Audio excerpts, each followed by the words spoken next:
Thank you. How's it going, folks? So, let me introduce myself. I am Nicholas Gluba, the Libertarian gubernatorial candidate for this year, 2026. And to really get to know me, I have to give you a little bit of my backstory. So, I grew up on a cattle ranch, which we also raised some hogs, raised some corn, raised some beans, out by Williamsburg, Iowa. Nice little small town, just about an hour and a half east of here. I grew up there with my parents, who were sitting dead center here. Very nice of them to come out. Went to school at the Williamsburg Community School District. Nice little community school district there. But something happened while I was going to school, right around Tuesday, September 11, 2001, which had kind of monumentally changed my course of life immediately following. We were actually out in gym class, so we didn't see anything happen. We came back into school, and it was the first time I had ever heard that school dead silent. Absolutely silent. Now, to give you a little bit of perspective, we come back in through school right next to the wood and metal shop. And to think, to come in a wood and metal shop is silent. That silence was deafening. But we were getting changed over, getting ready for the rest of our school day, because this was first period. That's when we found out what had happened. And myself, being a person that, when I see an issue, I think, well, somebody needs to go solve that. I decided to solve that in the best way I knew possible, enlisting in the United States Marine Corps. Now, after the United States Marine Corps, came out, had some various different jobs, and saw various different problems in my community. First things I did when I started to see problems in my community, go work at the county supervisor's office, talk with those guys, see if we can get things back on track. Moved to a smaller town. Out in that town, I saw some problems, and I thought, well, what the heck can I do to fix these problems? I'll run for city council. Got on city council, started fixing the problems in our town. Then I noticed issues in our area. All right, well, what can I do and get on to fix the issues in our area? The East Central Iowa Convention of Governments. So I became an ECOG board member to help try and influence the political season in our area. Then I saw problems in our state, and I decided, well, what's the best way to fix the problems in our state? Run for governor. And that's why I'm here today. Now, tell you why I'm running for governor, as specific reasons, we have to talk back a little bit further. So, as I mentioned before, United States Marine. Marines, one of our paramount things is integrity. Now, you and I might ask, what does integrity have to do with running for governor? Well, election integrity. Election integrity, we have faced huge issues in the state of Iowa, where one party, who may or may not currently control the state of Iowa, has decided, we don't like those guys. We need to do everything we possibly can to keep them off the ballot. And we've had this issue before. We will continue having this issue in the future, I'm sure. But what we can do is face those issues, take them head on, do what we need to do to actually ensure our election integrity in the state of Iowa by allowing the candidates that want to run and by allowing the people that want to vote for those candidates to have that choice and that ability. So what we need to do is raise our election integrity, allow the candidates to run, allow the people who signed those nominating petitions. Myself, I had 8,300 nominating petitions to get on the ballot. So 8,300 people across the state of Iowa said, yeah, I want to see you on the ballot. Let's go ahead and sign there. So they signed it, they put their address down, they put the date down and said, I'll see you in November. And then somebody at the Secretary of State's office decided, no, I don't like that. We don't want Iowans to have options. We want to take that off. We completely regard the fact that 8,300 plus people said, yes, I do want to see him on the ballot. We've had this issue with other candidates too. So we have a party that is actively suppressing Iowans' ability to choose. And what we need to do is suppress their ability to suppress us. Now, past the election integrity issues, which, trust me, there's still a ton of issues. There's many, many, many more things that we could be talking about on that. We have big issues in our state. One of them, and personally my paramount issue in our state, is the eminent domain issue. Eminent domain, if you're not aware, is the ability of the government to take your land or your property and use it for whatever purpose they've deemed necessary. We actually have another candidate in the Libertarian Party that wrote an amazing bill that would effectively end eminent domain abuses in the state of Iowa. His name's Thomas Lane. He's actually running for Senate right now. I would seriously recommend looking him up. He has all great ideas, great man. And actually, shortly after I'm done speaking here, he'll be speaking over at the Iowa Beef Producers. So, I recommend go take a look. But Thomas Lane came up with this bill. It was a good bill. It actually very, very effectively reduced and eliminated eminent domain abuses throughout the state of Iowa. Sent it to the Iowa House. Iowa House said, yeah, this looks good. We'll vote. We pass it. Sent it to the Iowa Senate. Iowa Senate said, yeah, this looks good. Let's go ahead and pass it. Sent it to our current governor's desk. And our current governor said, no. So our current governor decided that she feels that she knows what's better for your land than you, the person that purchased your land, you, the person that's been paying taxes on your land since you purchased it. So what I'm going to do is get that bill back from Thomas, get that into the House, get that back into the Senate, and then be the governor that will say, yes, we will end eminent domain abuse in the state of Iowa. We will end it now, and we will end it permanently. So that way, Iowa farmers, Iowa landowners, any property owner in the state of Iowa never has to worry about, well, there's this carbon sequestration pipeline that'll be going through my land. I don't want it. Well, you don't want it, you don't have to deal with it. Because it's your land, it's your property, you paid for it. Now, next big issue in the state of Iowa is our property tax situation.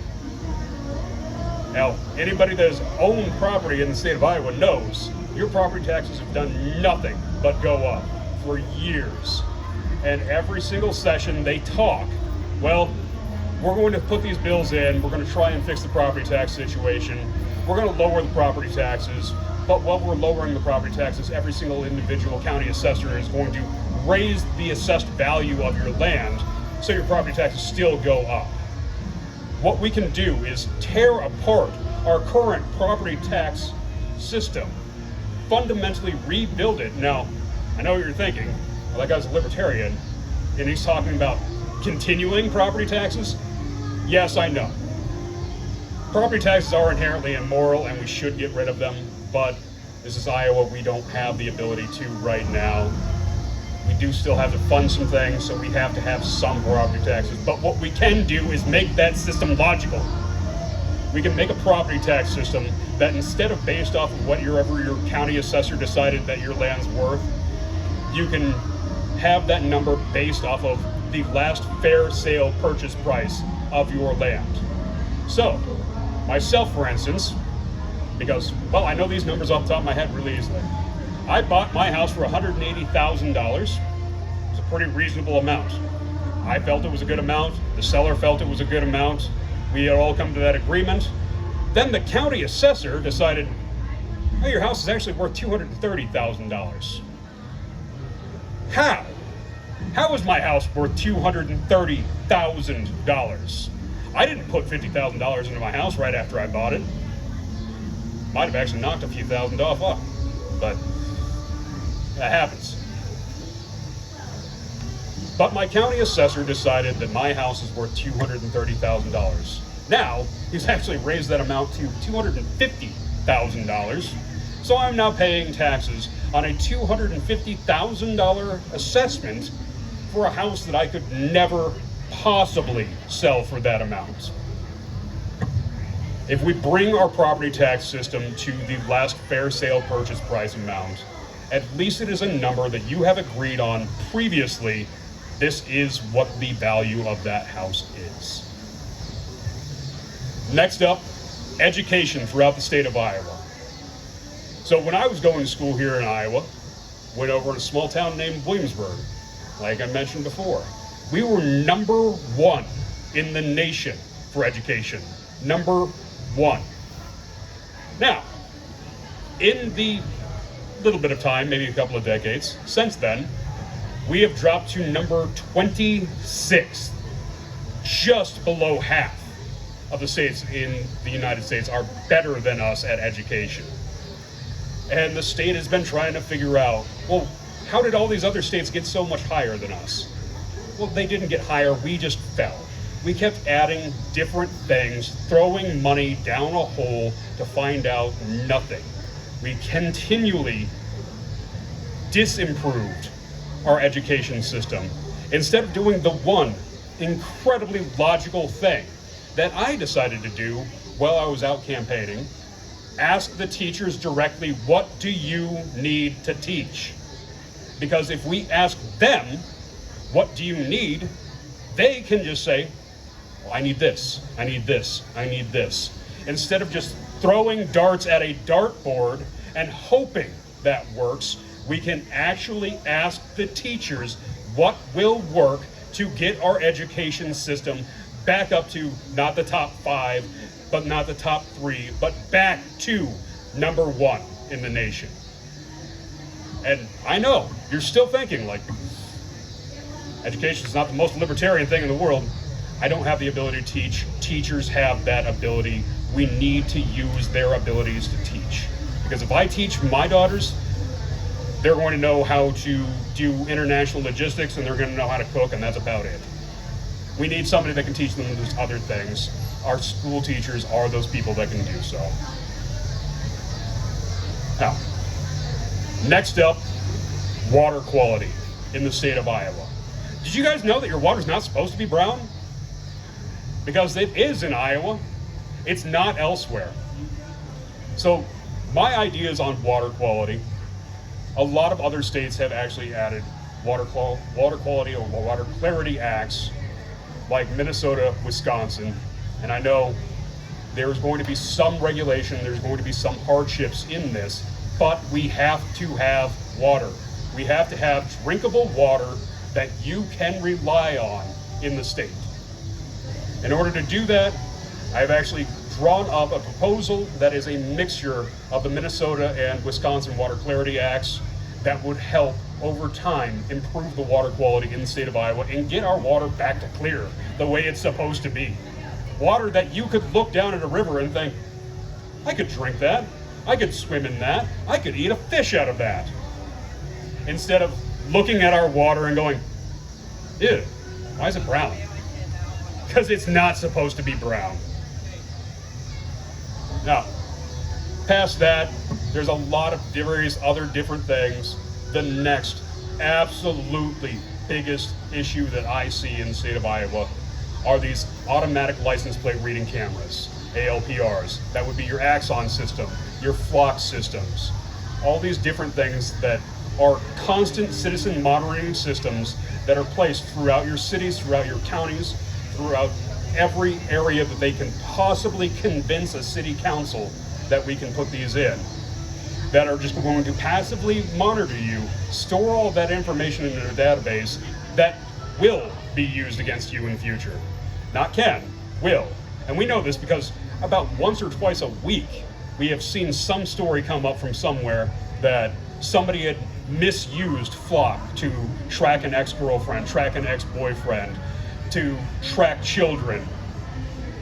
We need to eliminate those ALPRs and those facial recognition cameras that are being built throughout our state currently. Now, you're thinking, what law are you going to put in? The law is already in place. It is the 4th Amendment to the Constitution that says You cannot do illegal search and seizure without a warrant. Flock cameras, Axon cameras don't have warrants. They are inherently illegal search and seizure of your privacy without a warrant. So, we don't need to propose a new law. We just need to use the laws that already exist in our system that prevent us from having our rights infringed by flock cameras, by Axon cameras, by any of these ALPR cameras, or these citizenry tracking cameras, these facial recognition cameras that are throughout the state. We already have the laws, we just need to enforce them. And that will protect our abilities to travel freely in our state. Now, I believe I have about 2 minutes left up here. So if anybody has a question, always willing to answer questions. Otherwise, I think I've bored you enough. What'd you do in the Marine Corps? I was a United States Marine machine gunner. The M240 Bravo, the pig. Where'd you serve? Served in Habaniya, Fallujah, Azurgia, and Saklawiya, Iraq. You get your car? Yes, Yes. You paid the price for freedom, correct? I did pay the price for freedom, and I will continue paying that price because I believe that we should still be a free society, that we should still maintain all of our rights as an individual. Semper Fi. Semper Fi.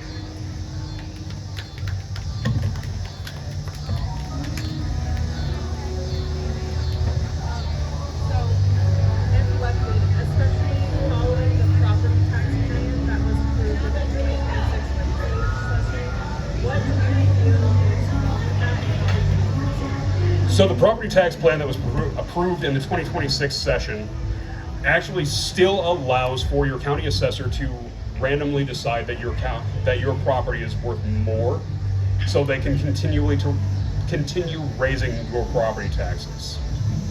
So if we take that out of the equation, that helps fix that system. Can't fix that system entirely because it is property taxes, it is inherently immoral, but we can at least get it in the right direction. Would you expand for me on the proposal you created to improve water quality, like how you deal with water quality? So, what that does is anybody that illegally dumps into our open waterways, it actually expands the fining process for them.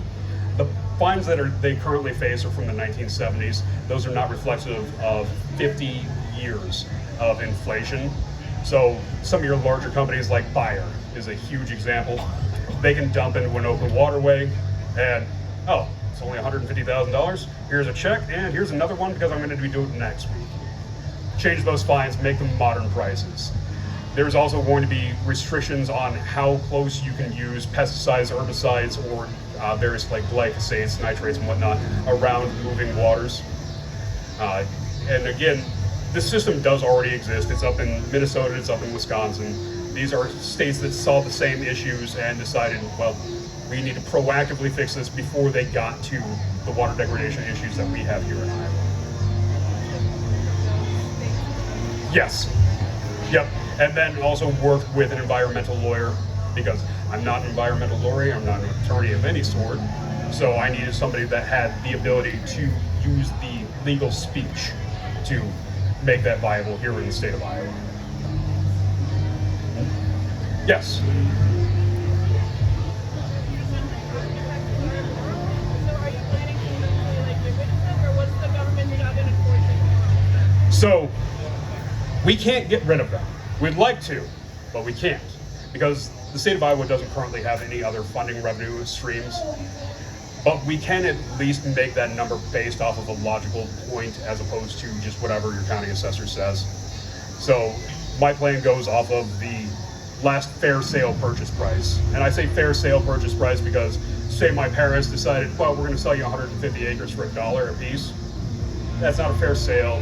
It would go more reflexively off of the last time it was actually a fair sale. so we have some amount of revenue for the state, because we do still need to do things as a state, especially property taxes, because property taxes are linked to education. And I do believe that is my time. Thank you.